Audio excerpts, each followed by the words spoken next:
video running now, and oh yeah, there's the audio, so that's a good sign. And now we play the buttons, so stick around and hang tight. It begins in 3, 2, 1. If you want to see your name in lights, all you have to do is type it.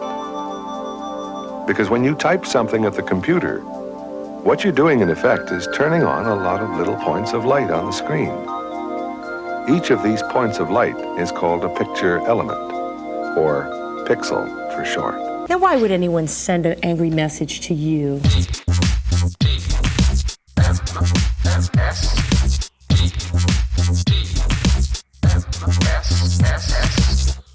This is the morning stream. Game over, man. Game over.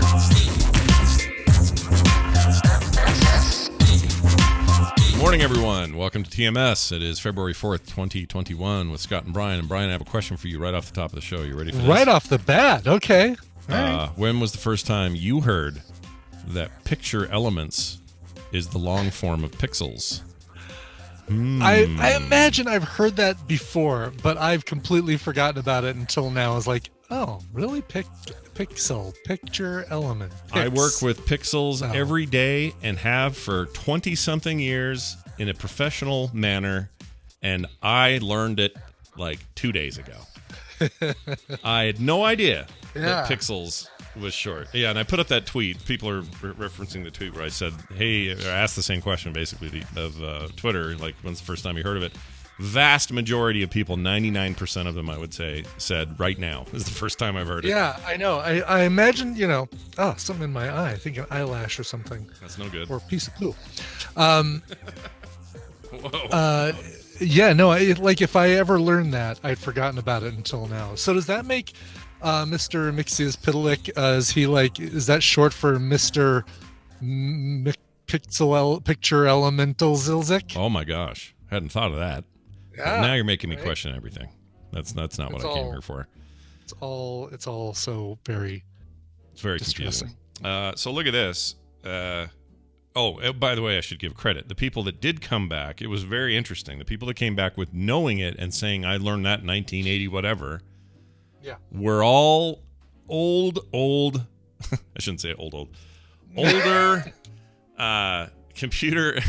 computer nerds, techs, engineers, or whatever that were like schooled in the late 70s, early 80s. Like those people from like those days. Sure, like people who use VAX systems and stuff. Yeah, they all knew about the pixel thing because they all had it hammered into their head. These are called picture elements because that's really when that started happening, and it makes sense that they would. And there's this long swath where no one said anything, including all my time. Like I spent a lot of time talking about pixels in every other context except what the word meant. I just always thought it was the word, and that's all there was to it. Like when they said, this little unit of space will be called a pixel from here forth and forevermore. Yeah, and then the other ones that seem to know it are people who are like in college now, because for some reason they're teaching it again, or they're hearing it again in class or whatever, or it's fresh, I guess, because maybe you and I did hear it and we forgot. I don't know. But anyway, I just wanted to point that out. What a weird thing. That's really cool. Picture that is elements. Really cool. Yeah. So Patrick's stupid podcast name for his video game show is actually Picture Elements. Picture Elements, right? Yeah. Yes, exactly. With Patrick Beja, which probably means something else even, and we don't know it. Anyway, welcome to the show, everybody. Oh my God, my eye is driving me nuts. So you got some kind of a big object in there. You got any kind of? Well, no, it's a little object. I mean, it's an object that's bothering the hell out of me. Like it's definitely. I know why. Because you got a contact on top of it. You got some big old hair in there, and then and it's like the corner of it is stuck under the contact lens, and so it's just going. Yeah. Do you need a sec to go like hose it out or anything, or what do you want to do there with that? I might. I actually might. Go do that. Go do it. I pause the show. Let's do it. Can you? I hate making you do that. No, I don't mind. I'm going to entertain these people while you go pull that shit out of your eye. All right. Hey, chat, check it out while Brian does that. I thought it'd be fun today, after all this is said and done, to play. I want to play Shipbreaker today at noon, maybe a little bit before, and then stream it until Brian starts Coverville. See, And the idea there is we could raid him, see? So we could have a whole bunch of us in there watching me tear a ship apart and make money from it. And then after I have salvaged the entirety of a small intergalactic frigate and reaped the rewards of said frigate, we can then switch over and you can listen to some music. It'll be a perfect little combo because watching somebody meticulously disassemble a spaceship that doesn't actually exist, it's, a science fiction spaceship, right? Watching somebody do that very carefully as to not blow it up or set off the reactor or set fire to the fuel tanks or any of that. Watching somebody does that, what better way to wash that down than with a hot cup of cover songs, right? So you can hear people do their rendition of I've Got My Mind Set on You, made famous by one George Harrison. You can hear a song like that, for example, and you'll be sitting there thinking, oh man, this is just washing over me. And thank goodness, because all I can think about are all those ships I've been breaking. Or watching Scott break in this case, right? So, perfect combination of elements. When I pull the computer console out of the cockpit of the derelict ship and I fire it into the collection bin thing below, it'll be at that moment that you'll say, boy, it really could go for some Weezer covers, right? Like some sort of cover of that pull your sweater and walk away deal. You know that one? Claire says I should watch WandaVision and stream my reaction. I don't know about that. I don't know how people do those things anyway. Oh. All right. Return of the Conquering Hero. How'd it go? I just went ahead and just took the contact lens out, splashed my eye with some saline. Yeah. And now I've got the choice, and I'll let... Is the show back on? Yeah, oh, wait, hold on. I don't have audio going. Video's going. Okay, we're back. Brian's back. Brian, never saw what was in my eye, and there's still a little, but it might just be that feeling after you take your contact lens out. So I'm going to give everybody a choice today. Yeah. I've got a pair of, so my contact lens is out, so I can't see. Yeah. So I've got a choice of glasses for the rest of the episode. Okay. We've either got this delicious frameless number right here. That right there looks like you're going to work on some, you're going to do some blowtorch type, not blowtorch, but like some really careful machinery work. And you gotta have those for both protection, but also, they will correct your lens as you're really? working on it. Okay. Yeah. All right. Okay. So very industrial looking. All right. That's A Okay. or B, A or B, A or B. Yeah. This is the other choice. Oh, yes. This is more frames. This is more Professor Ibbott. I have a question. Okay, let's go with B. You like B? Okay. Well, I mean, I'd rather be Professor Ibbott than I'm going to go weld a couple of pieces of equipment together. I mean, although actually, I take that back. The chat room. Oh man, it's so hard. Like, there's a lot of A's. There's a lot of B's. This is like getting your eyes checked. The doctor's like A or B, and you're like, exactly. I don't know. They're about the same. I don't know, you guys. A B. People are saying put both on. Thank you, Codes from Home. Just A B. Yeah. Just stick them on top of each other. Stack them. I'm gonna say I'm seeing more A's than B's. All right. Let's put A on. We'll do the frameless jobbers. All right.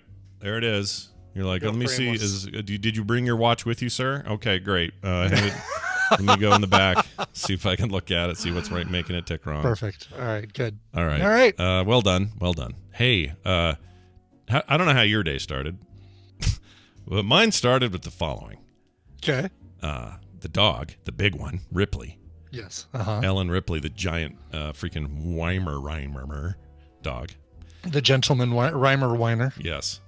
She is a beast. And anyway, she gets really excited in the morning because she knows it's eating time, right? Super stoked. So you send her outside. She does a quick pee. She comes in. She knows that means food's next. You fill up her little, we have one of those swirly bowls, so she has to like work to get all the pieces because she eats too fast. Yeah, that's cool. Yep. And Carter does this thing where she makes her sit and wait until she tells her it's okay. So she fills the bowl, has her sit. She sits, stares at you, and waits for the okay. So the dog understands the word waint? Wait or waint. Either one. Either one works. Okay, good. And then she'll say, in the last second, she'll go, come. And then the dog will do it. So then, Okay. so anyway, she's sitting there doing that. Now the problem is with this particular dog, and maybe breed, she slobbers the whole time while she's sitting there waiting. So she's just slobbering like a waterfall, just blah, blah, blah, blah, just coming out of her mouth. Because she's so hungry. I mean, she's just, her mouth's watering. She's just stoked. Yeah, she's a dog. She's she's doing the whole Pavlov thing, basically. Now here's the problem, though. If you do this long enough, I think we ran into a problem, because as soon as she was about to say, "Okay, it's time," the dog gets up on all fours, leans over, and starts doing that Oh, yeah. sound. Yeah. And I thought, let's get him out. Let's start, get her outside. Exactly. So he took her At outside. least onto a hardwood floor, some sort of cleanable surface, away from any rugs or carpets. Yeah, get away from these, because she was right by a rug. So I got her outside, and she still does it for a while. And she ends up horking up nothing but just like foam, right? Like kind of spit foam. And then she was fine. And then she was starving again. And so what I think happened there is she had slobbered herself too much and was like choking on her own freaking slobber spit is what happened. Oh, yeah. Yeah. Oh. And just so excited about it that she's now like gagging on it and doing them. It was not fun. Not fun. Oh. But she's poor fine now. thing. She ate. She went out and pooped. She came back in. She's just chilling right now. Everything's great. That dog is normally no problem, but today it was like you got a mouthful of spit and you're screwed. Anyway, That sucks. Saturday night at Ibbott's house. All right, moving on. Hey, we do a thing on Thursdays now that a lot of people have. We've been getting a lot of feedback about this segment, and people like it a lot. Okay, good. I was going to say, getting feedback is good. Getting good feedback is better. You're not wrong. And today, I'd like to tell everyone that the feedback has been nothing but good. So we're going to do this. I think science is cool. So do I. Joining us now is Bobby Frankenberger, who is here to talk about science. He's His hair is just getting longer. he has and different hair than I and thought. Longer. Why did I think your hair was short? I don't know why I thought that. I usually try to tuck it behind so that I don't look too crazy. I normally do have short hair, but the pandemic has done a number. I feel like it it's grew. my hard to visit- desire to hard do to it. visit Fantastic Sam's during all this, right? Well, my wife used to cut my hair, and then I stopped letting her do it because I wanted something specific done, and then Sure, she was not refused. good at it. and then now here I am. You see the rest of the story. If you don't right? have like a record to keep about never paying for a haircut, then by all means quit having your wife do your hair. But Yeah. I can't. Well, I do. I pay for it for sure, and it's too much money, so I'm making it up for the both of us. There you go. There you I go. like it. Perfect. It just seems like between last week and today, it grew like 4 inches. But Yeah, maybe here, I'll try to tuck it back again so it's not too distracting. well, either way, there's some science about the hair, but we're not going to talk about that today. Instead, you and I were passing around some conversation earlier about Yeah. different things, and one of the things people are really stoked about in our new forward-thinking sort of, I don't know, global thinking of like, how are we going to survive? What's the next step for humanity? Population continues to grow. What are we going to do? And one of those is, hey, what about more sustainable food sources like lab-grown meats or, Impossible meats and beyond impossible meats. Yes, beyond impossible. And who knows Bath what's and after beyond that. meat. All those things. Those are a thing. Yeah. But also stuff like organic, grass-fed, we only have 4 cows in here instead of 800, and they all live outside and that Right. sort of thing. But what scientists are finding is that we're having roughly the same amount of greenhouse impact as regular meats. So what's the point? Right. In some cases, Right. more. Like, it seems like we're spinning our wheels. What are you going to do? Yeah. Are you So gonna let there- Bobby answer at some Yes. point? There's a lot of questions in there, and I understand the anxiety. There's a lot. Because a lot of people are yelling at us from a lot of different directions, telling us that we're doing things wrong, and we've been doing it wrong forever, about everything, capitalism to light bulbs to everything. And here's another one that's like that. So the study you talked about had to do with greenhouse gases, Yeah. and but I think we should level the playing field a little bit in case people don't know. Greenhouse gases, when you talk about those, you're talking about like carbon dioxide and methane mostly, which are just gases in the atmosphere. And the more of those gases you have in the atmosphere, the more heat gets trapped from the sun on the surface of the Earth. So it leads to warming over time, and like a greenhouse, and that's why we call them greenhouse gases. This study that you sent me, asking me, hey, let's take a look at this. Do you think there's something here? Looked at the greenhouse gas impact of so-called organic meats. I'm using scare quotes because, well, you didn't realize you were going to be triggering me with this. I never heard the first time I've heard of that called scare quotes. I always just heard air quotes, but you're saying this has like this is a scary thing the government doesn't want to tell you about or whatever. Right. I like that phrasing too, scare quotes. Yeah. So they're saying that they're saying, surprise, organic meat production has roughly the same greenhouse impact as regular meats. And I will cut to the chase and say this is a good study, and they're right. But it's an important one. It's important to talk about because we have so much conversation in the public sphere about organic food production, and proponents of organic farming sort of push the organic agenda of farming methods that are better for the environment, but they're not. And that's what I wanted to talk about. Sure. That they're not better for the environment. So that might be surprising. There's a lot to talk about with organic food, and I don't think we're going to get into all of it, but I wanted to talk specifically about that question: is organic farming better for the environment? Sure. It sounds like it's about an equal deal, right? Like kind of the well, same. at least this study says that about greenhouse gas emissions. But yeah, and we need to talk. So I don't want to undersell. The study seems small and like, okay, whatever. But the reason it's important because when you talk about organic foods and whether or not it's good or bad, it has a lot of implications for global food production and policy making across the world that could feed hungry people. So sussing this kind of stuff out is actually quite important. Figuring out what is the real science behind organic food. Right. And credit where credit's due. This was a study out of they were a team in Greifswald, Germany. Right. The Yes, Technical give the Germans University their of Munich, I guess. And they were the ones that did this study.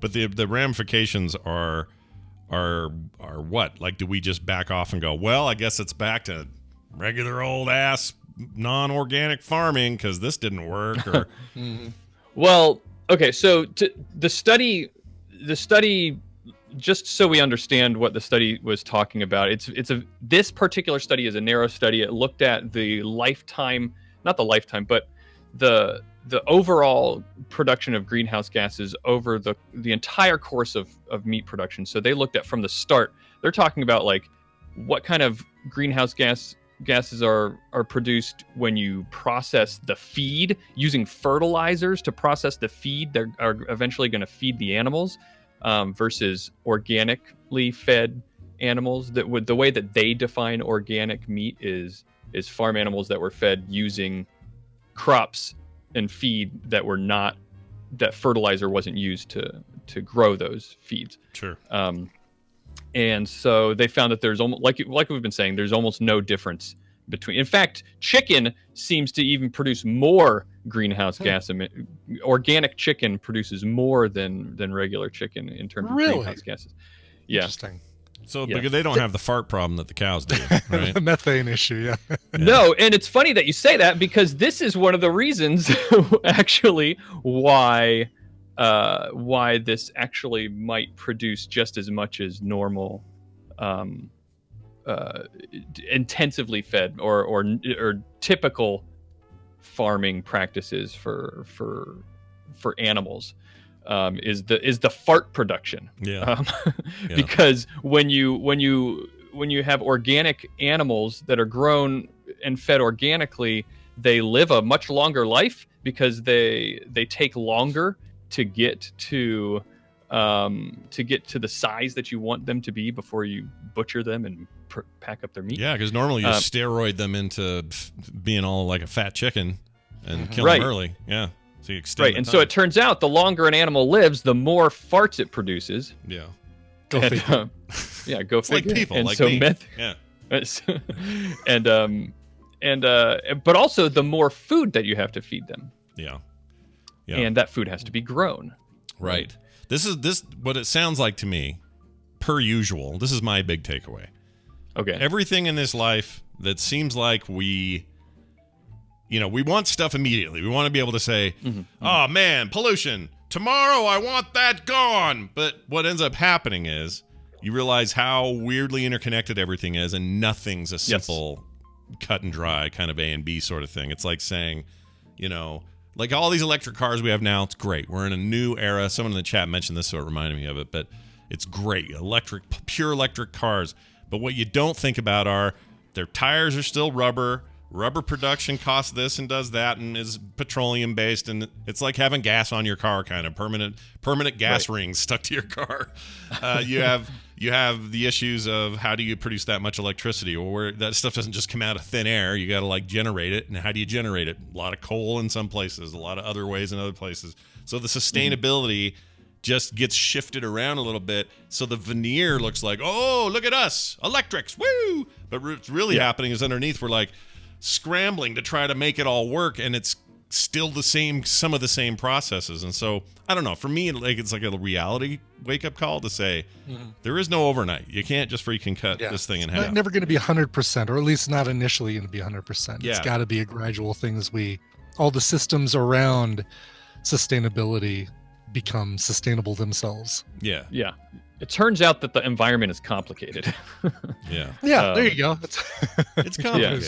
So fixing it is a complicated problem. Yeah. But when it comes to organic meat production, it really comes down to how do you produce the food. We could talk, like, it's a different conversation. I don't want to make it sound like I'm saying it's like animal treatment is a different conversation than the one we're having right now. They're connected, but that is not today. Today is not that discussion. So we could have a different conversation about ethics in the way we treat animals, but that's not the argument that's usually made when it comes to is organic better for the environment, because so let's discuss that then. How is organic food production better for the environment or not?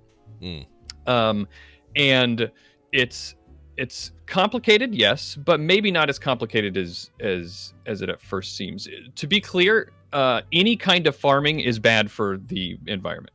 It just is. Yeah.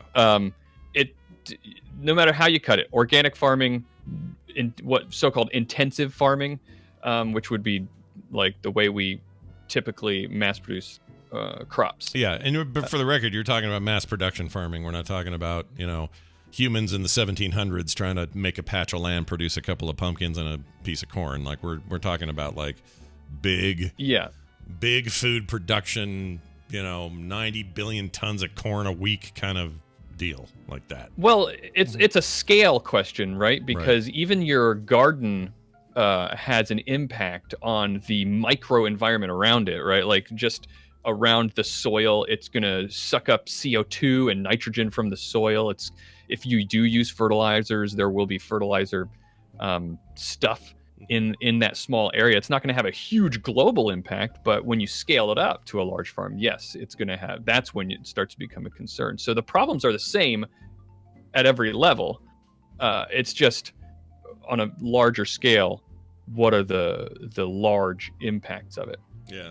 Well, the solution is we need to figure out a way to live on cow farts and chicken farts.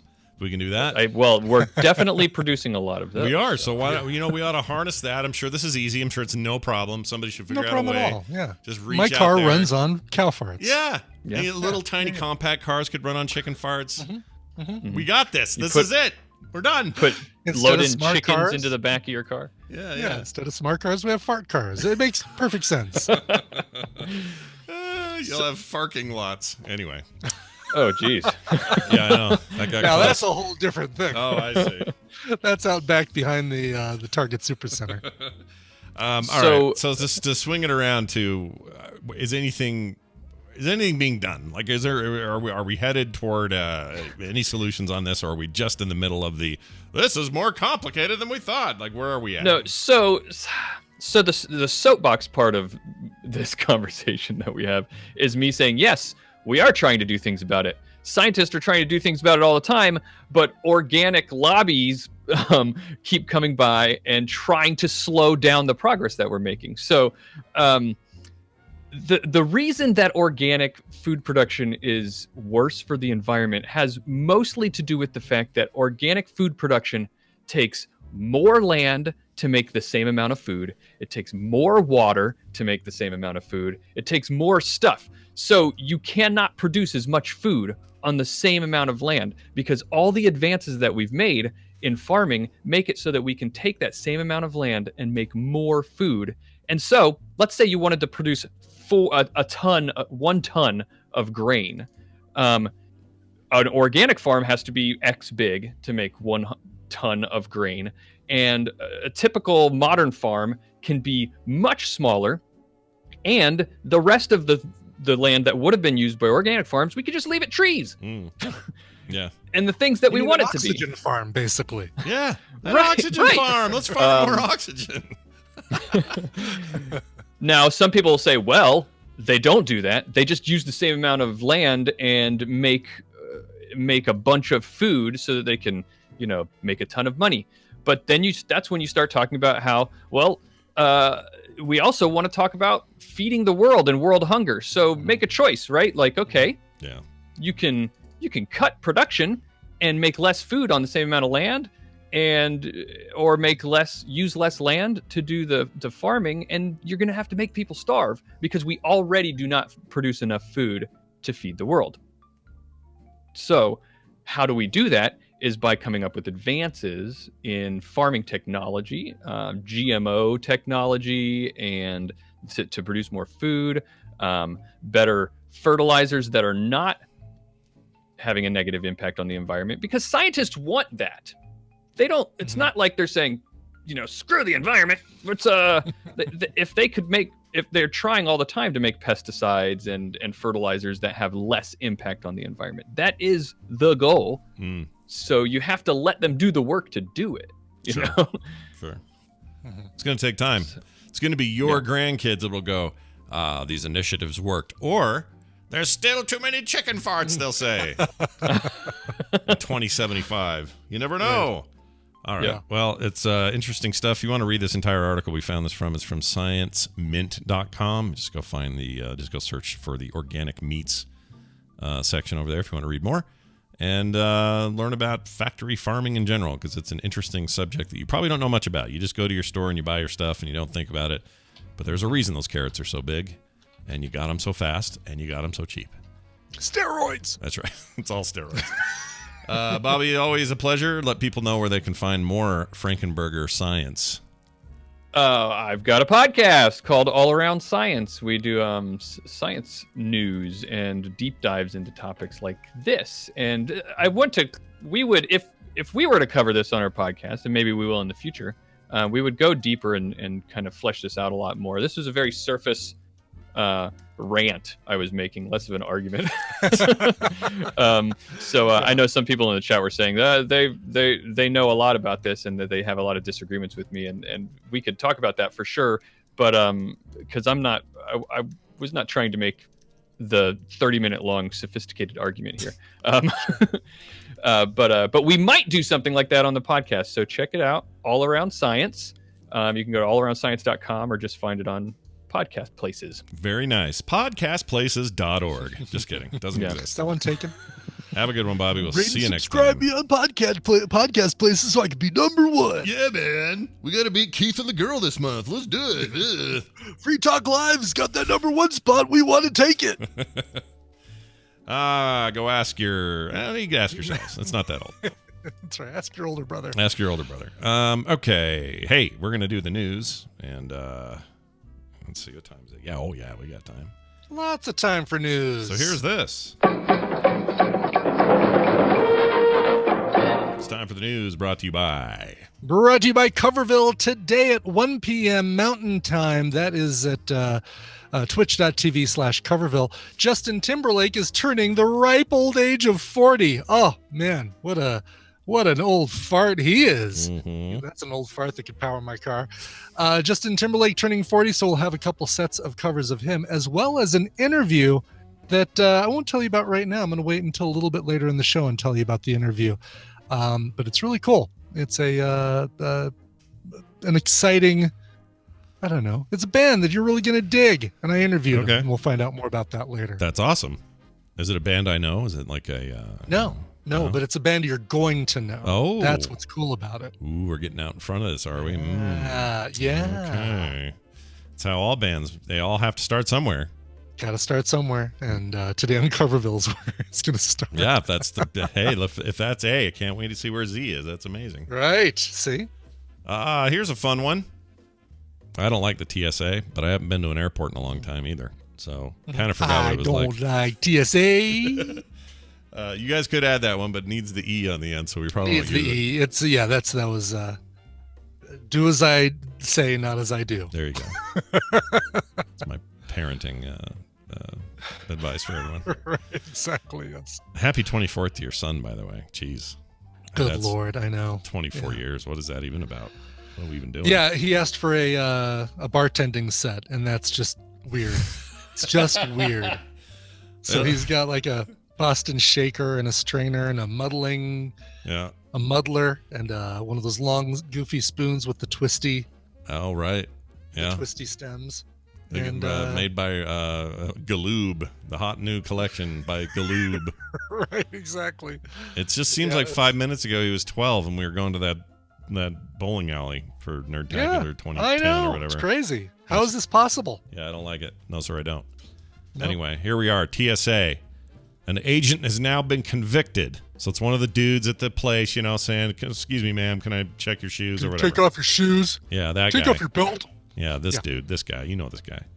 Uh-huh. He's been convicted of tricking women into showing him her breasts at LAX. Of course, LAX, freaking worst airport on the planet. Freaking hate that airport. Former Transportation Security Administration agent was accused of tricking a traveler into showing her her boobs as she went through the security in Los Angeles International Airport, or LAX for short. No contest Friday to false imprisonment, authorities said. He pled that, by the way. Jonathan Lomley. Lomley? All the lonely people. Why do you shoot my boobs with a camera? He entered the plea in a felony court and was sentenced to 60 days in county jail, 52 classes arresting sexual compulsion, and 2 years probation. Wow. California's Attorney General announced he was also banned from working as a security guard of any kind. Mm-hmm. He was charged with using fraud or deceit to falsely imprison the woman in June of 2019. They just kind of pulled her over into the booth, and that's still imprisonment, I guess. The woman told no, it went further than that. Oh, it did? Oh, it did. They told investigators that he told her he had to look inside her bra to ensure she wasn't hiding anything. He had her hold her pants away from her waist for a check. Come on, man. And then said she would, he would take her to a private room for further security screening.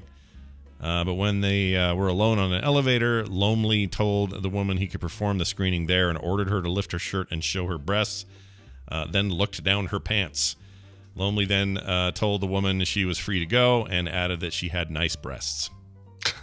Well, that was nice of him. He might have gotten away with it if it weren't for that last little bit. Yeah, that last bit, you may have had an inkling of he went too far. I complimented her on her breasts. Shoot, what have I done? Anyway, jeez. That guy rightly is going to spend some jail time, although maybe not long enough. Doesn't seem 60 days isn't very long.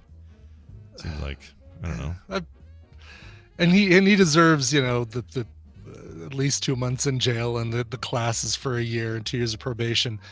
If someone asks to see your breasts on an elevator because they're checking you for guns, yeah, maybe this is I don't know. Well, think about it though. She's not in there. She's in there thinking someone of authority is, and she's just trying to. He's a complete shitbag and should be in jail for a lot longer than this. He's a complete shitbag, exactly. He should be there for a year, or longer. That is that is But maybe under. maybe at some point we need to see that the Nigerian Prince email. We need to be able to recognize that ourselves as a scam. you Yeah, know? but if you're in the elevator and you see that guy and she says, "Let me see your breasts," and she suddenly dawns on her, "Oh my gosh, this is all going south." What is she even going to do in there? yeah, that's true. Like, it's easy for us to say because I'd go, It's "Get very me easy out of for here, us to a-hole," say. and I'd Yep, kick him in the nuts and exactly. leave. But it's not always that way. For I'm women. not putting it all on. I'm not putting any of it on her. I'm just saying. I don't know what I'm saying. No, this is great. This is good. I usually get the shitty emails. You guys come on. Now you have a whole another guy you send emails to today. Really? Why? Why? So, What no, did I just say? saying. I'm just saying. People hear what they want to hear. So if they have a problem, they don't have to tell me. Because I sometimes I'll think say you're something. creating. I think you're creating controversy. I'm just where none saying. exists. I'm just saying. I'm not saying. I'm saying. I know. Okay, I'll say it this way. I know what you're saying, but I know we have a couple of listeners who will decide that Yeah. they will think something else that you're saying, and they will send us. Let me be clear. I'm not putting any of this on her. Yeah. But I'm saying that we just need to maybe, I don't know, have better screening for the people we put in positions of screening. Maybe 100%. that's what I'm trying to say. 100% on that. Yes. Oh my gosh! You have my vote. You have my donation. Let's you have my. let's redirect to that because Yeah. I think that is the problem. Yeah. Also, TSA is kind of a garbage show, and they should fix their crap. Because how many times have we done stories on the show about some crappy TSA thing? It feels like it's at least a few times a month. That's too many. Yeah. All right. Moving on. A Florida attorney. Oh, we're skipping in and out. Oh, did I skip? I didn't mean to. Here it is. Gotta Never mind. skip it. I Yeah. can't skip this because this. Hold on. This is one of these. Utah Connection. That's right. Not one we're very proud of. In-N-Out customers threatened with a hatchet after a woman cuts them off in the drive-thru line. Oh no. Oh no, she ordered animal style. Yeah, that's what you get. Customers in In-N-Out say that a woman cut them in line. That's a weird way to say that. Should we cut them off? Because that whole cut, no cuts. Yeah. You know that whole it always bothered me the improper use of the term cuts. Yeah, I don't like it. Yeah. It's Or not no being. butts. Hey, yeah. no butts. No butts. No butts. No cuts. No butts.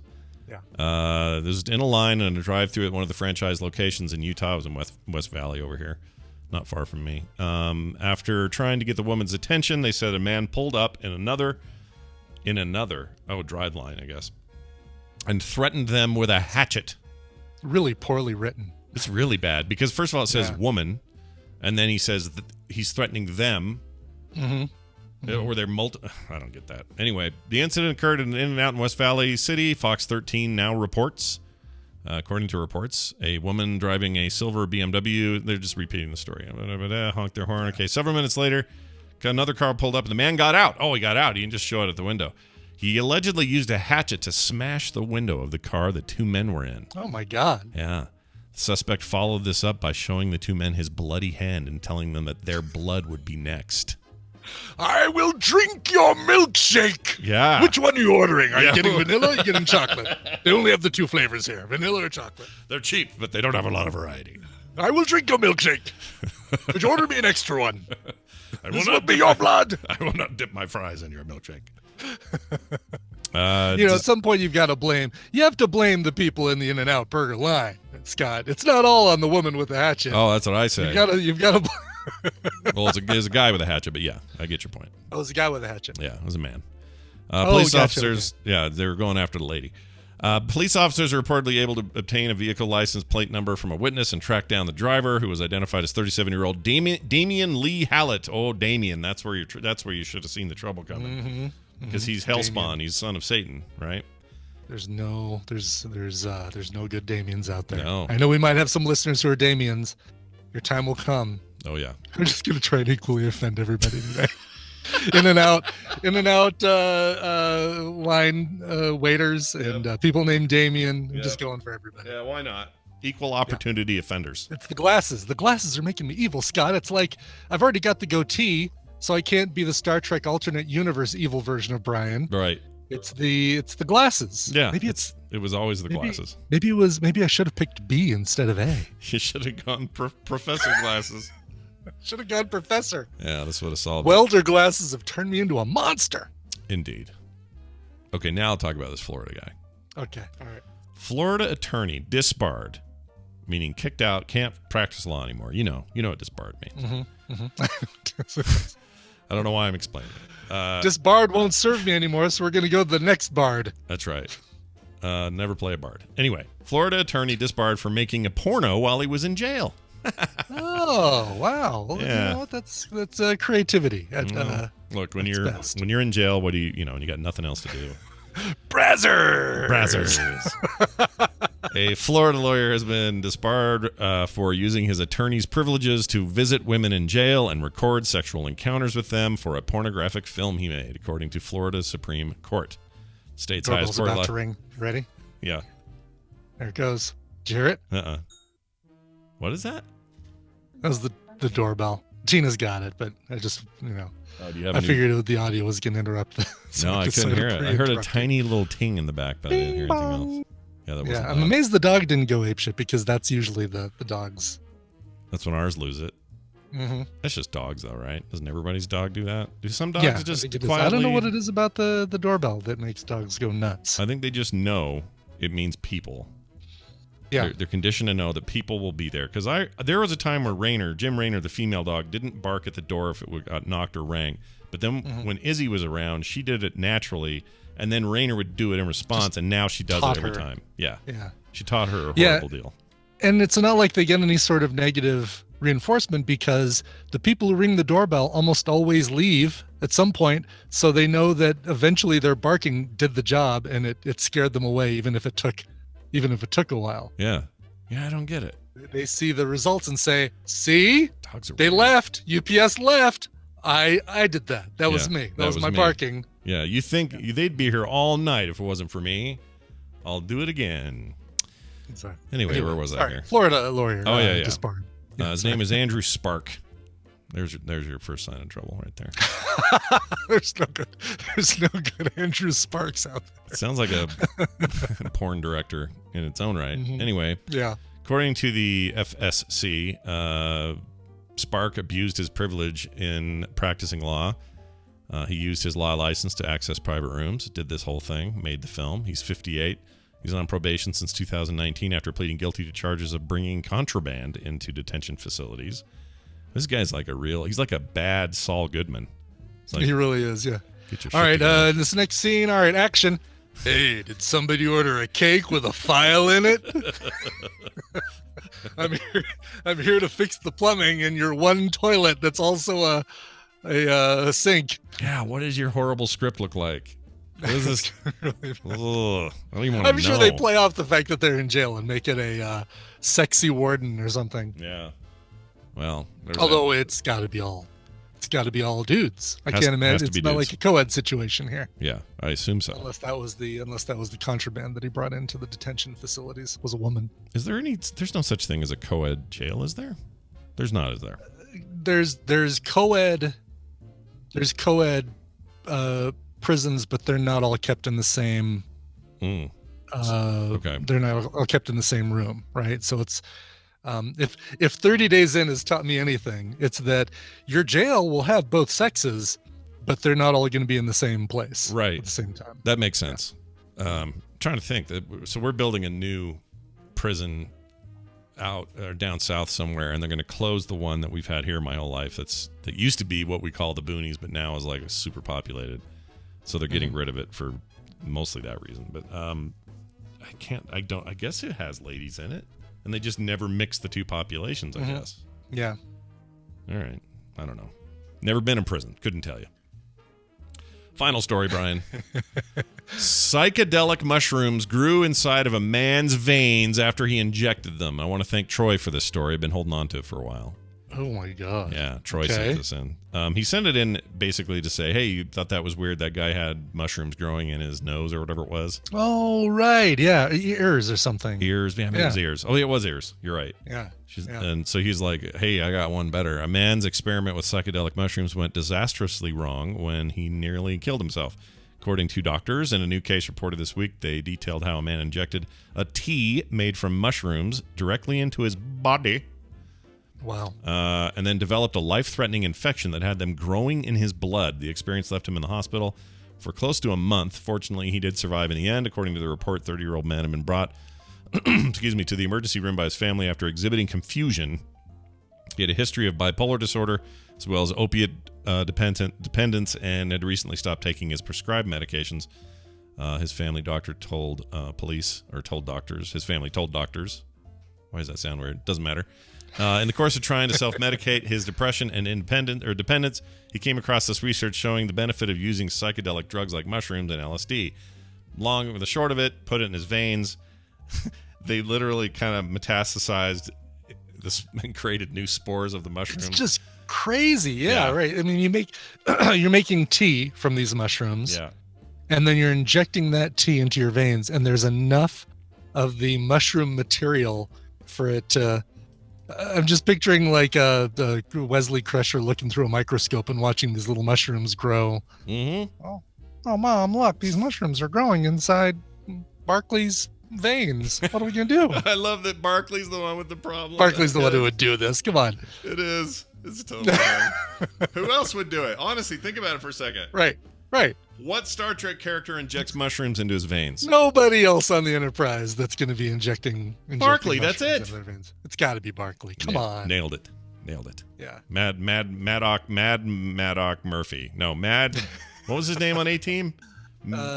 He was Mad Dog. Murdoch. Mad Dog Murdoch. Murdoch, the Mad Dog. I saw one episode. I can't be relied on for my A-Team knowledge. You were there for the one episode of the A-Team I ever watched. I know, that's true. Howling Mad Murdoch. That's it. Yeah, there was no dog involved at all. Howling Mad Modoc. Yeah. Howling Mad Modoc. What is that? What is that piece of art coming out? Yeah, when is that animated show coming out? When's that happening? Oh, it's March. Oh, I'm excited. I think is what we figured out. We looked it up last week, and I think we came up with March. I desire it. I want to see it. I do too. All right, we're going to take a break. When we come back, my sister will be here. We're talking about procrastination today. I could use some help. So, Therapy Thursday. We'll get around to it eventually. Yeah. I mean, she'll be on some point in the show. I don't know when. We were meant to do this episode 6 years ago, but we've been putting it off, and finally, time to do it. It's Procrastination with Wendy. That's coming up next after this song selection from Brian Ibbett. Yes. Oh, this is good. This is a band I interviewed last night on the show, and so you'll actually get to hear it today on Coverville. The Delvon Lamar Organ Trio. This is some funk like you've never heard funk before, some funky jazz. They have a brand new album called I Told You So, and just came out, and it's really, really good. It's equal parts Motown, Stax, the Black Keys mixed with a little bit of the MGs. Oh my God, why am I forgetting the guy's name in the MGs? Marty Green Onions. No, I don't know. Anyway, that guy. And it's really, really good.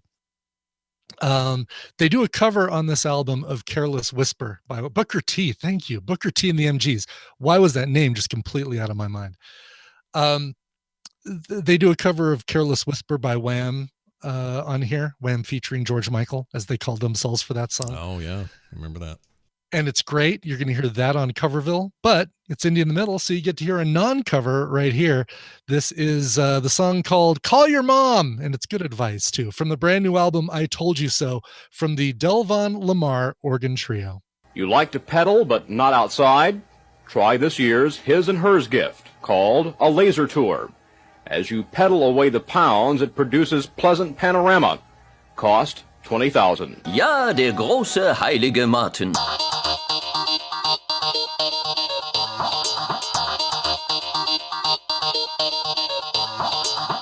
Hello, my friend. Stay a while and listen. This is the morning stream.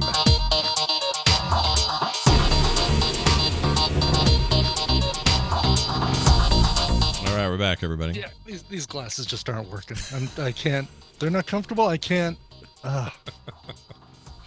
Do I be blind, or do I be? Put your professor ones on. Are they any better? They're not. They're actually. I think it's an older prescription. They just happen to be in the same. Yeah. Still pretty blurry. These are better for like if I have to look down on my keyboard, I can see it better with these. Yeah. But the screen looks horrible. But if I wear these, my keyboard is all weird. And yeah, I don't know. Eyes, None of man. them are good, Scott. I haven't been to the eye doctor in a couple of years. I think I need a new prescription. Yeah, you should go in there, see what they say about your current eyeball situation. Yeah. I'm glad you still can wear contacts because I can't wear those anymore. They F me up. So. Oh, really? No, yeah. I'm probably going to put a contact lens back in as soon as I'm done with the show. Makes sense to me. Kim got some new, really comfortable ones, I guess. She's like you. She just, if she's not in contact, she's not comfortable. And I'm the opposite. Weird. The glasses just are not working. Well, not working. Let's see if this works right here. Everyone knows it's Wendy. Hey, it's my sister Wendy Dunford. Hi, Wendy. How are you? Hey. Hey. Okay. Hey. Good. Hey. Hey. Yeah. Real quick. Yeah. Yeah. I have a question. Okay. Okay. So I went on a walk in a blizzard this morning, like a full-on blizzard. Yeah, I heard you guys with my dog. Yeah. Yeah, we got your blizzard. You had one, I guess, and now we have it. Anyway. Real small, but yeah, it got bigger when it got to you, I think. Anyway. And then it's gonna be freezing. Anyway, Yeah. I was listening to just some music that was great, and there's no one outside. Like usually there's always other dogs and other people and whatever, right? And there's no one. And and my headphones are really good now, and they like fill up my whole ears, so I'm definitely gonna get hit by a car if I'm not careful, right? They block everything else out. Totally. Yeah. So I am sure that no one can hear me, and I just started singing like pretty loud because it's a blizzard, right? So the sound would blow away anyway. And anyway, I kind of rounded a corner, and there was an old guy shoveling his walk, and he's just staring at me. Wow. What song were you singing? I gotta know. I can't Please remember tell me now. it was Who Let the Dogs Out by the Baha Men. No. Oh, that was definitely not it. Anyway, but it was just this moment of like, I might be going crazy. Like that's how it felt. You know what? I'm going to say that's a sign of like the opposite. That seems like a nice moment of no one's here. I can say what I want, do what I want. I'm in this blizzard, which is already crazy. Like, I don't know. There's something nice. And It was very cathartic, but also like, I don't know if I'm okay. So anyway, I'm excited for our conversation today. Healer, heal thyself. Yes. Seriously. Exactly. Well, I'm glad you're here. We do this every Thursday. Wendy comes on. We do a little therapy Thursday. She's an actual therapist, helps people with real problems all the time, and donates some time here on Thursdays to help us with ours. Today, we're going to talk about a subject. We were joking earlier that we should have done this a long time ago because we put it off because it's about not hypocrisy. Sorry, what's it about? What? Sorry, what's the damn word? I can't think of the word. Procrastination. Why does hypocrisy want to get in the middle of it? I don't understand. Anyway, those are two very different words. Maybe it's a whole different thing we need to be talking about today. Maybe. But anyway, procrastination, putting stuff off. We all do it to some level, I would assume. I don't know. Actually, maybe there are people that never procrastinate. Kim doesn't. She's a very good non-procrastinator.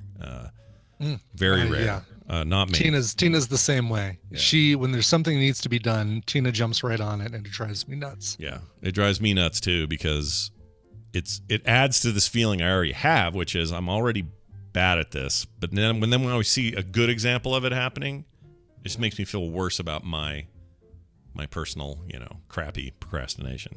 I'm curious, though, Wendy, why this came up in your head as a thing to talk about today, because you were like, well, because Adam has talked nonstop about it. Oh, all right. Which is a form of procrastination. He's really into thinking about it and talking about it. So he has a sort of change of things at his work. He's going from one particular team to a different one, and they have a whole set of new problems to deal with, and it's fun, but it also is highlighting his tendencies to procrastinate. Anyway, he found this great article, and I will reference it at the end, but I'm not going to, because I don't want anyone to not listen to me and go straight to it, because it's great. But it's about procrastination and sort of what's kind of happening in our brains, very specifically, that's just been interesting to talk about. So I sent you a couple different things. You don't have to put them up yet, but ways to sort of understand how we operate. Because, okay, so you can take either of your wives. You're just like, what? Clearly, both of you need wives that don't procrastinate. Yes. You're the yin and the yang situation, right? But it's sort of a way to understand your, the things you have to do. Right. And we make a little matrix, and people have maybe heard of it before. It's called the Eisenhower matrix. I like this thing. Wow. Now, which one of these? There's 3 of these. Do the one that has the one that says the Eisenhower matrix at the top. Okay. Well, they all do, I think. But the one I want you to do first is the quadrant 1, 2. It says you want the urgent, not urgent, not important. Yeah. Okay. So these are all similar. I mean, they're similar. Only one of them says the Eisenhower matrix. The other one says the procrastinators matrix, and then this other one doesn't have a title. But okay, stick with the Eisenhower matrix, the first one. So we're just going to break things out into these 4 quadrants for a second. So you've got things that are urgent and important. That goes in quadrant 1. Things that are not urgent but are also important. Those are in quadrant 2. And then not important and urgent, quadrant 3. And then not urgent, not important. Yeah. Which is where all of us spend our okay, so like the funny version was this other one I sent you was in those quadrants. You have the first quadrant, feel overwhelmed, so I procrastinate. Yep. And then the important, not urgent, make a plan to do it later, but think about it nonstop. Yeah. And then urgent, not important, overinflated its importance, then melt in a puddle of panic. And then the not important, not urgent, do it right away and spend hours on it. Yeah. Right? I know a lot of gamers who can relate to that particular quadrant. If I was to guess. Right. Exactly. Okay. So the concept here is that, and I'm going to just use, when you read the article, you can use the names that he uses. But it's that we have different parts of our brains that do have different operational roles here. So the story is of this guy who has written this thing, and I should learn his name, but see, I'm so lazy. It's not important and it's not urgent. Yeah, that's right. You procrastinated that guy's name. It's totally fine. His name's Tim, I believe. But anyway, he shared the story of like high school is this example of where you can think of yourself as being a slacker or that you're a procrastinator, but they don't really let you do that. Right. It's not like 3 years or 4 years goes by and no one ever checks on your progress on a project. No, you have due dates, you have finals, and they within a semester, there's multiple ones of those, right? So it's a structure already built on top of your brain's tendencies that help you get stuff done. So often what happens, and especially in high school and college, you will cram it the night before. And then you start to learn like, oh, I can cram it maybe the morning of, right? Like you can push and push, but you'll still have a deadline that gives you your panic. And panic gets us to do stuff, right? And so the idea is that there's this monkey mind that is like, ooh, what's fun? What's next? Let's do whatever we want. And the rational part of your brain is like, no, I can't do that. I need to do this. Well, the monkey is very good at getting us to do these other things until we're in panic mode because suddenly this thing is due. Well, now we move out of high school and for some people, college. College is a little more, there's less hand-holding. There's less, there's still deadlines, but you can still use your panic button to get your crap done. So you get it done, barely, maybe. Sure. Now, all the while, the monkey is like, you know what you should really do is write a blog. And so you start writing a blog for funsies in your free time. And that feels really important. So that's, again, quadrant 4. It's not actually important. It's not urgent, but it feels great. That's like playground. That's the playground. Okay. Yeah. So the article describes the playground of being one of two things. It's either the happy playground or it's the dark playground.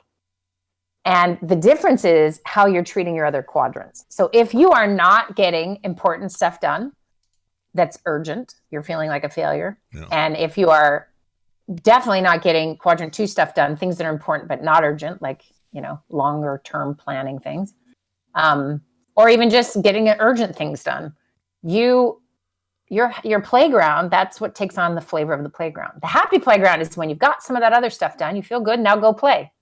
But the dark playground is deep dive into the world of string theory, and then follow that into how do I make Jell-O? Whatever, like the internet dives that you do. Or I just played a video game for 20 hours and didn't sleep, and now I'm getting, I'm behind at work or whatever, right? It's important to show material, though. Is that the video game was very important for that? Yeah, exactly. Okay, so let's switch to the second one, Scott. I don't know if you have that up. I can't see what you're doing. Anyway, the do now, like how we should be acting in our quadrants. So the urgent, important is the do now, and the important, not urgent is decide when to do it rather than just, never doing it or kicking it down the road. And then the quadrant 3 is to delegate it away. Did you guys ever know you could do that? Yeah, but I'm terrible at it. Terrible at it. I've got nobody else I can delegate to. Nobody. Delegate it away. I can't. Right? There are times I could, and I just don't. And I don't know why I don't. So let's think of some examples of things you have done that with. So if any of you have a grocery delivery service, you just did this with your urgent, because you need food. That's urgent, but it's not important as far as, your general things you need to do. So you delegate that away. So you do some of this. Maybe there's other things you're not delegating away. And then the last one is delete it. Oh, it's not important and not urgent. That is hard. Yeah. So hold on. I mean, the delete it seems, don't you need the balance of like the fun, non-important and not urgent stuff just to, because the video game playing would probably fall in there. Don't you need some of that to say, okay, well. You do. But hold on. First, it will always be the dark playground if these other quadrants aren't okay. Does that make sense? Yeah, right. So it's the guilt. Yeah. The guilt yeah. zone. Or like, okay, so imagine, you'll hear someone say, well, I want to do this, or this is my plan, or whatever. But if we took their phone from them and then went to their usage and saw how much time they spent doing things that are not about working on their plan or whatever it is they need, that stuff that's 6 hours of their day that didn't go to the thing they want to do. And here's where it becomes the dark playground is you're beating yourself up for that. Right? You wonder why you're not okay, or why can other people do things that I can't do? So the pandemic's been a great highlighter of this, I think, for people. Like, I can get off my couch maybe. And you're like, that's my accomplishment for the day, right? Like, it's hard. And then someone else is like written a book and is working on their symphony, whatever. And you're like, what? How is that possible? Yeah. So that dark playground, I think, has gotten a lot more alluring because we do need some breaks from reality, maybe more so than at other times, So it's tricky. So what we want it to be is a happy playground. We want quadrant 4 to be a happy playground. But if this isn't a work setting and there's something not urgent and not important to you, then can you just not do it? Like, is that an option to just say, nah, I don't want it? So you're just eliminating some things. So it's not just that's the playground. That's also, stuff in your life that, why is that still present when it's not important or not urgent? Is this a newer, by the way, that term, dark playground? I feel like I've heard that before. Is it always used in this context? From Dexter, probably. Maybe. Could be. Could be. I mean, it's related to the article that I'll just tell you now. So stop being so weird about it. It's the website. The website is waitbutwhy.com, and this is why procrastinators procrastinate. And there's phases of it. So there's a couple, 3 of them or something. Give me that address one more time so people just waitbutwhy.com. Why?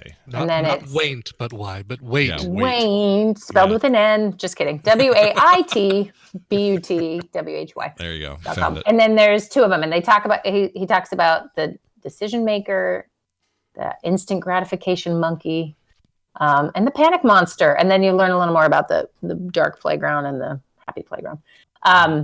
And there's a couple series of it, so you'll have to read a bit here.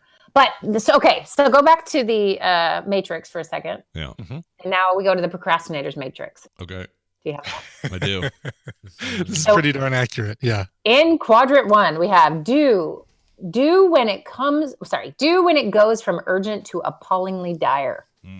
So that's the thing. We've built up our stamina all around, right? We follow our monkey around, and then it's like You will be fired if you don't do this. You will lose your house if you don't do it. You know, that's when it gets dire. So is that ringing bells for you? Oh, yeah. Quadrant 1? Heck yeah. Totally. Sometimes is it really just us not defining what urgent is until appallingly dire is urgent? Like, yeah. Well, I think It's numbing. especially numbed. for us, like in the work we do, I think that can go from 0 to 60 in 5 minutes quickly. because we're the ones defining it. But this is definitely okay. Let me ask you this though, and maybe this is just an illusion, but I always felt like I got some of my best work done in that quadrant. And 100% true. Okay, Back why? against the wall. That's Yeah, bad. for sure. Why is that? Why is that? That seems bad. Is that good? So there is an extreme to that where you lose all the quality, right? Or you believe it's quality when it's not quality. Yeah. And you're maybe not getting feedback that tells you so. So let's imagine you have a paper due or your senior thesis or something, and you are cramming and getting it done in a day when it should have taken you 6 months to do it well. You might think you're doing your best work. You get adrenaline. You can stay up all night. Like there's all these biological benefits that happen in that moment that make you believe you're doing good work. But then you get your grade back or you fail and you're like, oh, I guess I wasn't doing my best work. Right? Yeah. So if you don't have that feedback loop, this is why this can continue for a long time, is that it's maybe good enough and maybe it's even great. But what would actually happen if that wasn't crammed into the last 5 minutes? That's the thing. We don't know, right? Mm-hmm. And then if you meet people who this is not an issue, they don't procrastinate, they don't even know what we're talking about, then they can maybe tell us what that's like. Because I don't think I know either. Yeah. Anyway, so yeah, you take out adrenaline and you take out the rush of doing that. Is it your best work? I don't know. Yeah. I mean, That it gets depends. tricky. It depends on, and it's also not guaranteed. Like there have been times where that's where I pooped out my best work, but then there have been times where I absolutely did not and was just glad to be done with it. And you might be defining your best work at the relief you feel once it's finally done. Yeah. Like saying, oh yeah, that was good work, even though it's like, that was a good monkey off my back. Not the panic monkey, but another monkey. Right. Different Totally. kind of monkey. The pleasure monkey. The pleasure monkey. So here's a question. Do you know how to define, like you were saying, you hinted to this. Do you know what's urgent and important? Like, let's name something for all three of us. What is urgent and important? Paying a utility bill. That's urgent and important. I agree. So I agree with that one. Guys, you are already wrong. So paying your utility bill is not urgent unless it's the last minute. Oh, unless it's the third utility bill that's there we go. Because what you're I get it. Because what we're that's defining the one important. I wait for. Let me be clear. Yeah, You never pay it on the first bill. Come on. Right. So you move something from important and not urgent, quadrant 2, into quadrant 1. Interesting. Okay, so urgent would be okay, let me think of a real one here. Okay. Yeah, but does the urgent stuff always have to be things that you could have done earlier, or can it be a thing that's like unforeseen that you didn't know was going to happen? Like a hard drive crashing on my production stuff would kill me for a day. Sure. I would be completely urgent. That is urgent and important. Okay, Yes. so I'll say that. Let's say so anything emergency. Yeah, I mean that. If But it has to be important because you could have someone. I mean, I don't know if you've had a toddler run up to you with something urgent. It's never important, right? Right. Right. Like I need a Cheerio now. That's not really that important. But I'm pooping on the floor. That's important and urgent, right? Yeah. So some of it is recognizing like this should be actually kind of rare in the sense of many important things are not urgent until you've procrastinated. Yeah. And so what would it look like if those got done?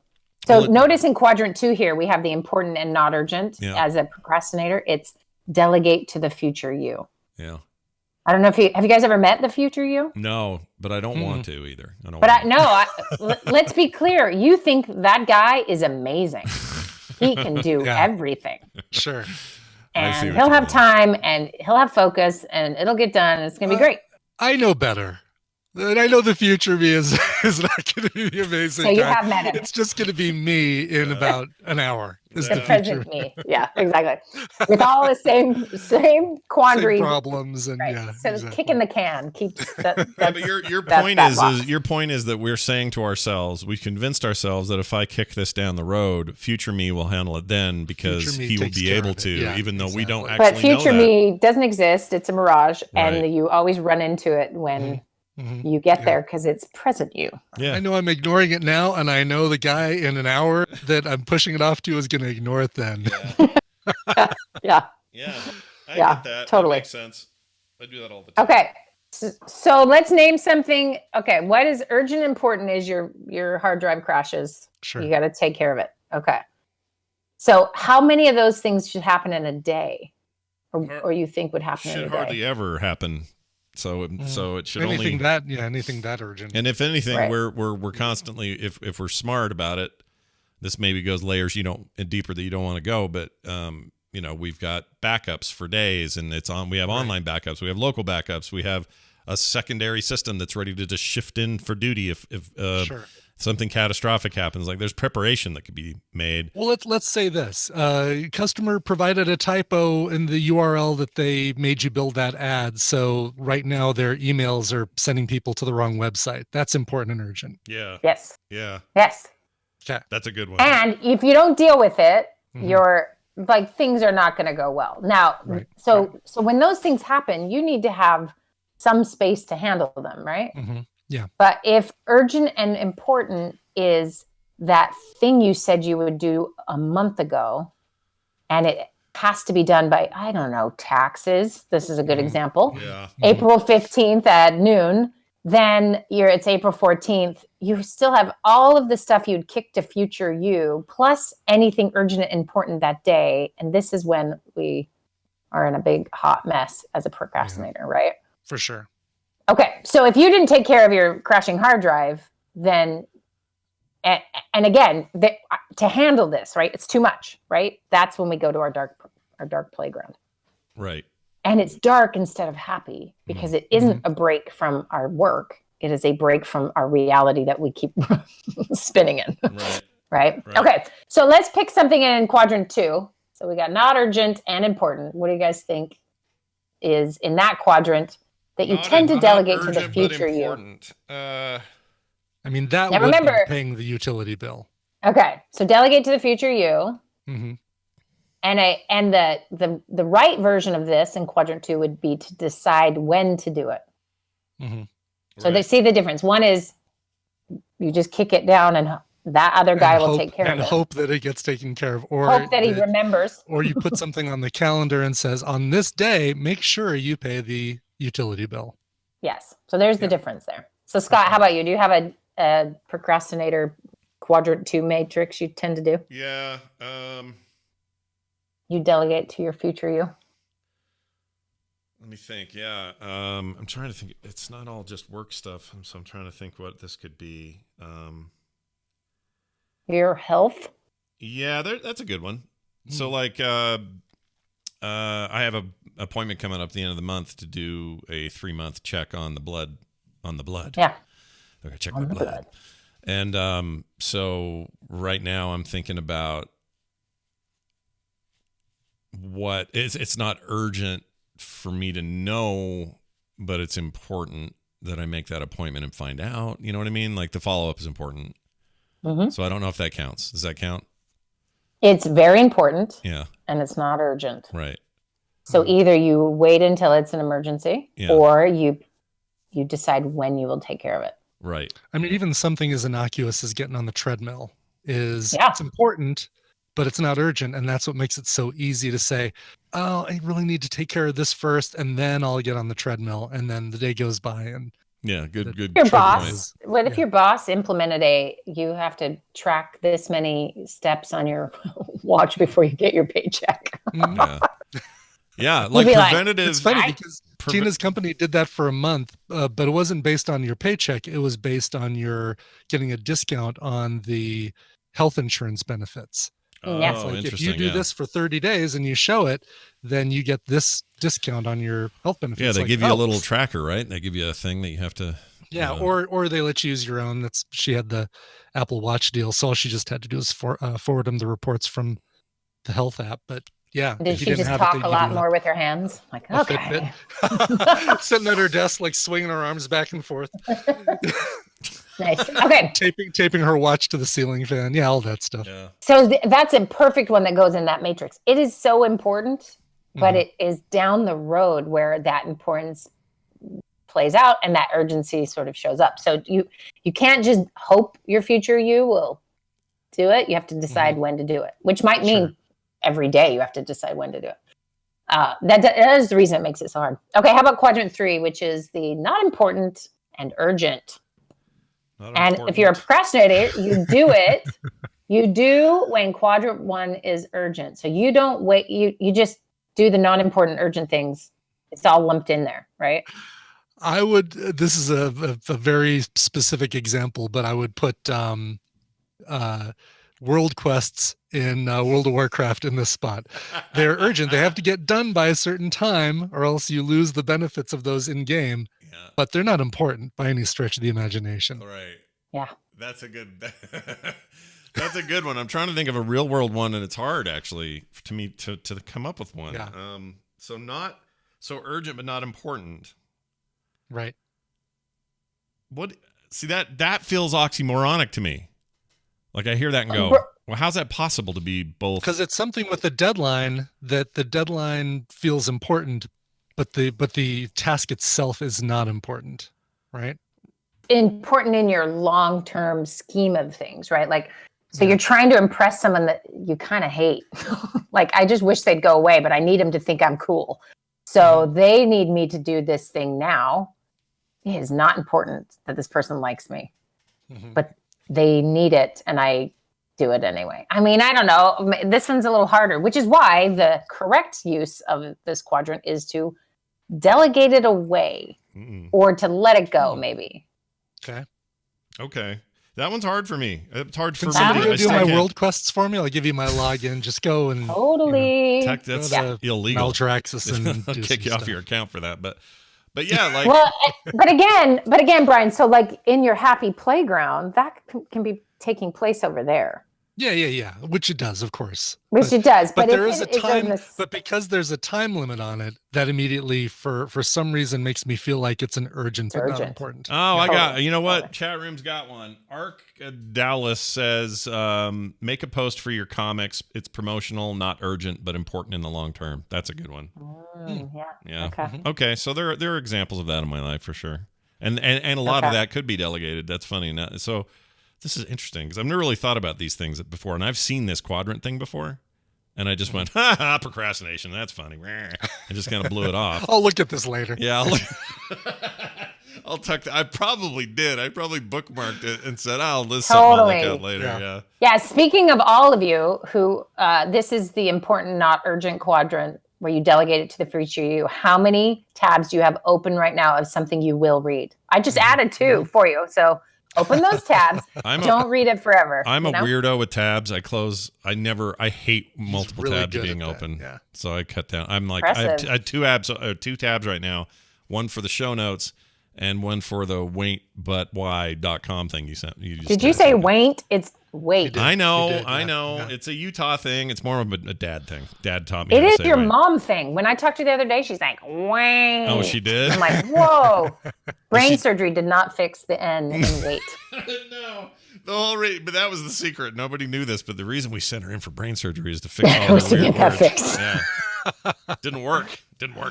Okay, we're going to move on to the last quadrant because this is the one. It's quadrant 4, and the procrastinator's matrix is not urgent, not important, but it's do now and maybe also just do forever. Can I ask you if Dwight Eisenhower had anything to do with this, or is this a different Eisenhower? This is Buckethead's Covey's, Stephen Covey's 7 Habits. Oh, it's from And that. I Okay. think this was what President Eisenhower. Buckethead. Not a fan of Stephen Covey, I take it. You know, I call anyone. That's awful. I was going to say I call anyone old. Here's what's funny That's though. rude. Here's what's funny. But Buckethead feels right to me.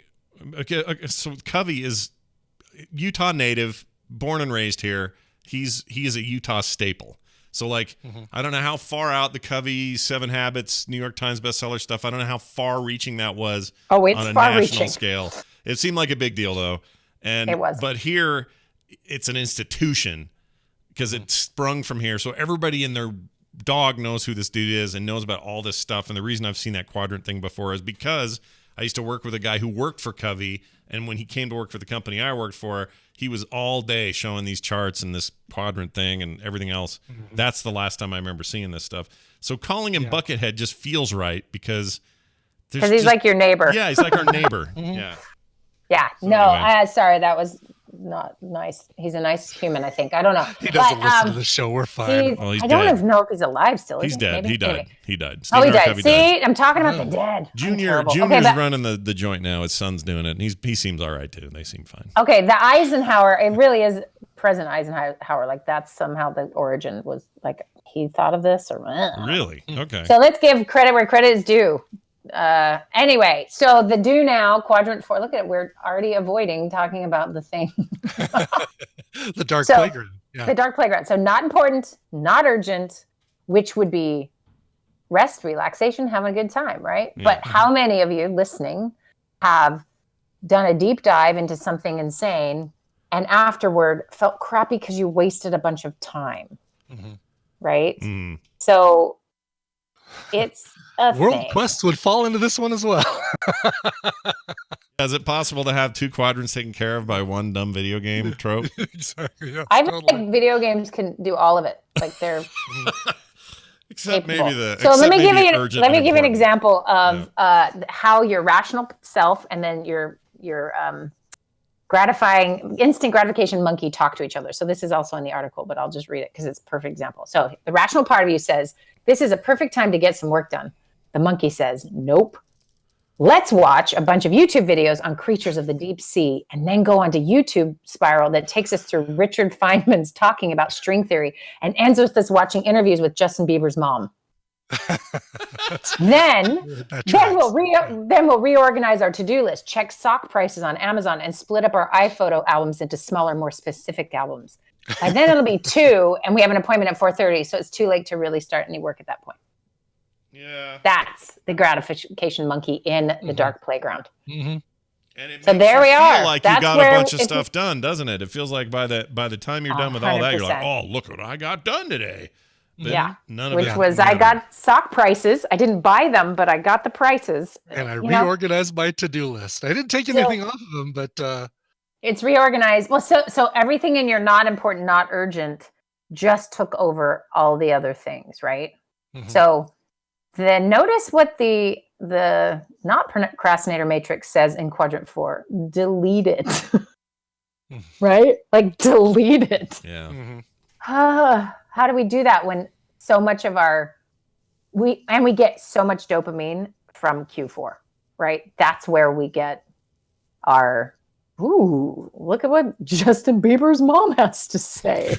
Like, how unimportant is that? Like, it couldn't be more unimportant, but you got dopamine for the reason it was clickbait in the first place, right? So now I got dopamine.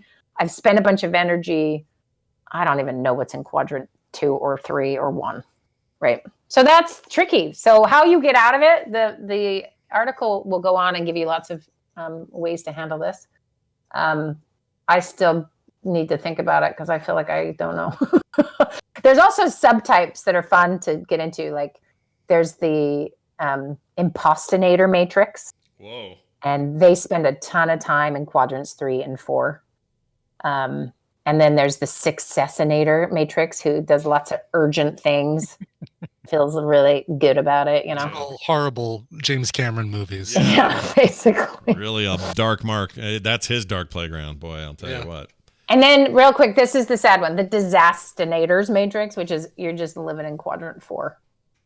Panic monster doesn't get you going anymore. You're just kind of, it's just depression time. I feel like Things quit. Is it always Can it be a happy place? Like I know some people have gotten like, to a place where they used to be this like quadrant one person, or the, just all the urgent and all the important all the time. And if it wasn't happening, he was on it and he'd get there. But then he hit a certain, I don't know, age or stage or something. Yeah. And just went, yeah, I don't Called care. your endocrine system. It stops doing it for you. He just quit caring. now he's in quadrant 4 and seems quite happy there. Like, it doesn't seem to bother him that he's just sort of hanging out there. Is that a possible outcome, that that person's happy? Okay. You can't be in quadrant 1 all the time. No. You have to go to quadrant 4. But think of what the difference is. And you know the difference when you have taken care of some important things and you feel good about the voice in your head that's telling you suck and you're lazy and you're never going to have a 401k or whatever, it quiets down. Yeah. Right? And then you can go to quadrant 4 and have a happy playground.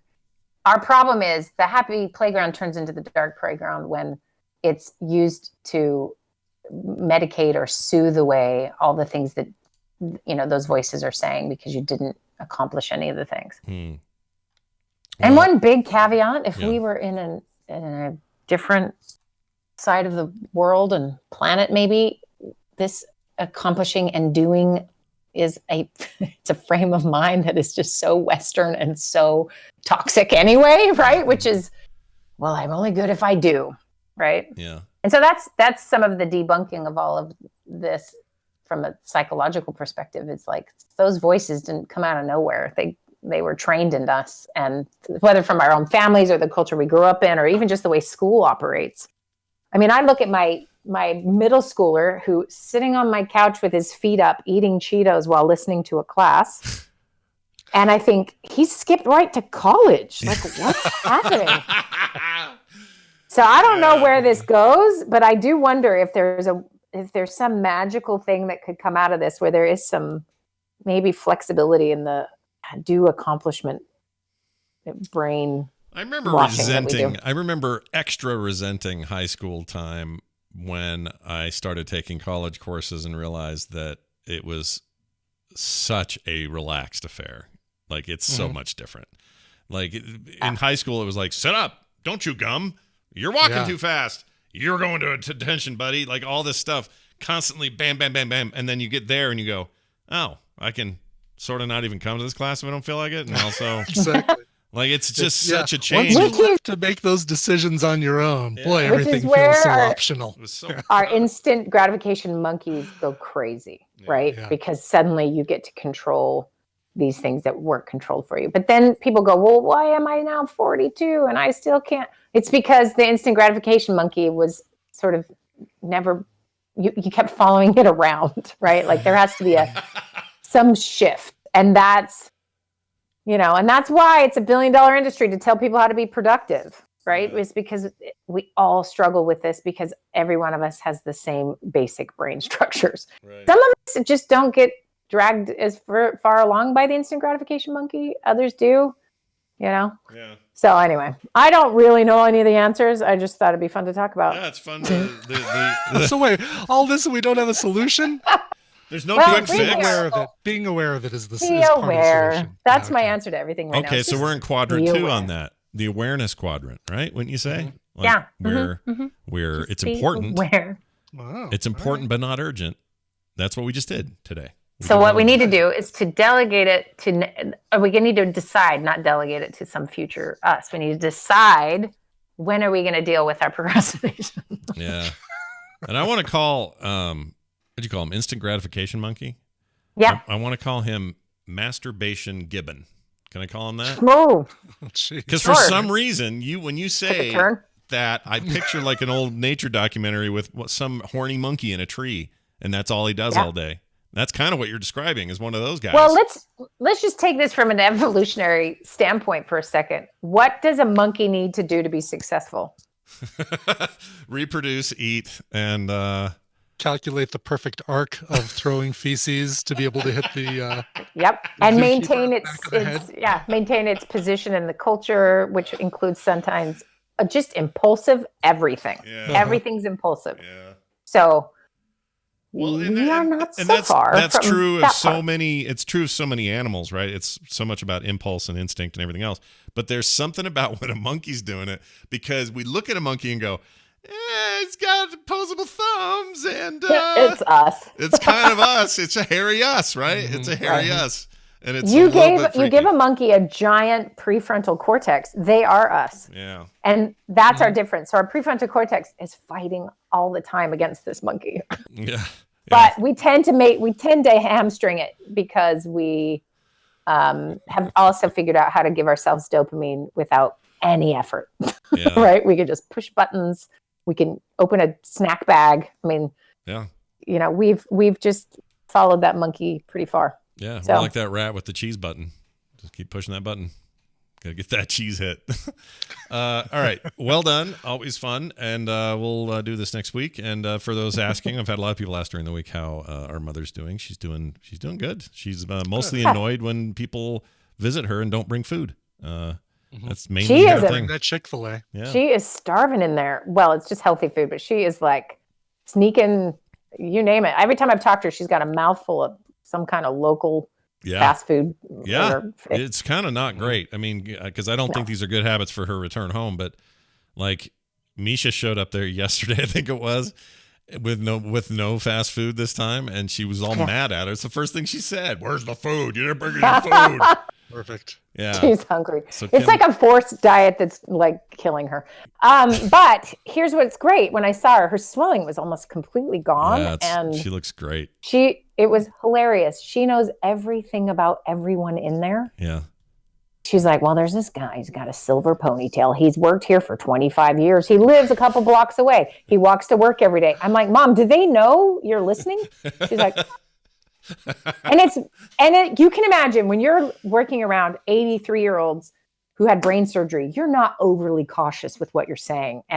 But Mom has memorized everyone's entire life. It's freaky. So I'm going to warn you, if you work there, people, shut your mouth. My mom is listening. She's telling me, and I'm now sharing it with everyone on this show. Yeah, why not? She'll never hear it. Here's the funny thing, though. When I was in there and I brought her some food, I didn't tell anyone this story, but a guy came in toward the end of my visit, and that was kind of my cue to get out of there. But they had somebody who showed up who said he was the spiritual consultant at the hospital. Like St. Mark's has like a whole ecclesiastical thing, and it's like non-denominational, but they wanted to see how how are you feeling emotionally and spiritually and all this sort of stuff.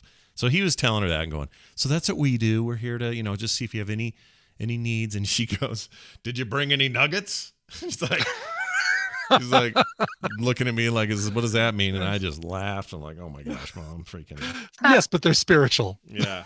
She gives spiritual. She's all out of poops to give. Of spirit. Yeah, that's hilarious. I don't think Mom gives a crap anymore about anything. She just wants the nugget. She just wants nuggets. She wants hot. It does have an addictive substance that makes you crave it fortnightly. Nice. I have to say it slow. I have to say it slow so I don't try and do a terrible accent. I have to say it. You need to end it with jackass or whatever jackass, it is. Smart arse or whatever he says. Yeah. All right. Good stuff as always. Check out realsteps.org, everybody, while you're in the mood for improving your life, because there's lots of that going on. Anything else you want to say about that? We're good. Anything else? Yeah. Do it. Yeah. I don't know. Enjoy your lives and try singing in a blizzard. I highly recommend it. Yeah. Sing in a blizzard, everybody, because it's going to happen. And if you work at Blizzard Entertainment, sing there. Just sing right in the office. We'll see you later. Bye now. All right. Excellent. That was good stuff. That was good. These procrastinators matrices though remind me of Windows, and that stresses me out. Windows like Microsoft Windows, yeah, like original Windows, horrible colors. Yeah, I don't like it either. I want a prettier version of this. This is really ugly. Yes, big, thick, blocky lines, crappy font. This is not good. But I will procrastinate over making my own. All right. Brian, we're going to leave now and call it good. Now, here's the deal. Tomorrow, we're going to do TMS PM a little early, about a half an hour early. Brian's got some plans. We want to work around it. Yep. So it's only half an hour. Be there at 3 instead of 3:30 Mountain Time. It's a birthday present that Tina's unaware of. Right. is me ending or is doing TMS PM early. So blame me. Blame Brian. BB is what we say. Mm-hmm. So that'll be tomorrow, and we are doing one, though, so come on back and be a part of that. I think Dan will be on. That'll be fun. I want to talk to him about a game called The Captain is Dead. Oh, yeah. which I also just got digitally, and so I'm really curious about his take on the board game. So we'll talk about all that tomorrow on TMSPM. I played it. Oh, you have you? Mm-hmm. The tabletop version. Oh, very nice. That's what I want to get, is a take from you and him on whether these are, well, I mean, I guess you'd have to play the digital to know, but I'm just curious how adherent it is to the original. I don't know. The art styles were really cool, and I'm totally digging it so far, but... That's cool. Is it on mobile or Steam or what? Steam. I think it's on other stuff, but I got it on Steam. I don't think it's on mobile. Captain is dead. I could only hear it as Flight of the Conchords, their humans are dead. Oh, humans are dead. Oh, humans are dead. I love that one. I do too. That's it. Patreon.com/TMS is how you get that extra show a week plus bonus content every day. Go check it out. And also, if you need everything else just to contact us or whatever, go to frogpants.com/TMS. Let's get out of here with some music. Brian, what do you have? Yes. Yanni wrote in and said, hi. I'm sorry, Laurel. Oh, I see what you did. Said, hi guys, I'd like to make a song request for on or around my birthday, February 1st. I've been in a real 90s music mood, and Weezer's Blue Album was a big one for me. So any cover song from that album would be great. You are awesome. Thanks for the good vibes all these years. Signed, Laurel. You're in luck because a couple years ago, 2019, as part of the Sounds Delicious Turntable Kitchen series, Jen Champion recorded a track-by-track cover of Weezer's Blue Album, and it's excellent. It's so good. She's got such a unique sound, kind of not EDM, but electronic influenced, and really clear vocals with a lot of reverb and stuff. I don't know. It's I totally dig it. So she did the whole Blue Album in 2019 as part of this Jen Champion. So rather than do something like Buddy Holly or In the Garage, let's do this one. This is No One Else by Jen Champion from the Blue Album. All right. We'll see you guys Monday. The rest of y'all. Have a great weekend. Oh, Film Sack this weekend too. On Sunday, though. This week, Sunday. That's right. So watch for that. 12 monkeys. That's right. We'll see you then. 16 monkeys. No, that's 16. Decahedron monkeys. Dos Equis monkeys. No? 1, 2, 3, 4, 5, 6, 7, 8, 9, 10. 11, 12. No, it's like a dose. Dose? Is it dose? Dose? Popeye? Like Popeye? not Popeye. Like Popeye. Dose? Oh, it's like Popeye. All right. Like Popeye? Not like Popeye? Thanks, everyone. We'll see you then. This show is part of the Frog Pants Network. Frog Pants Network. Get more shows like this at frogpants.com. You can click on old ladies and they'll go. Oh, jeez. On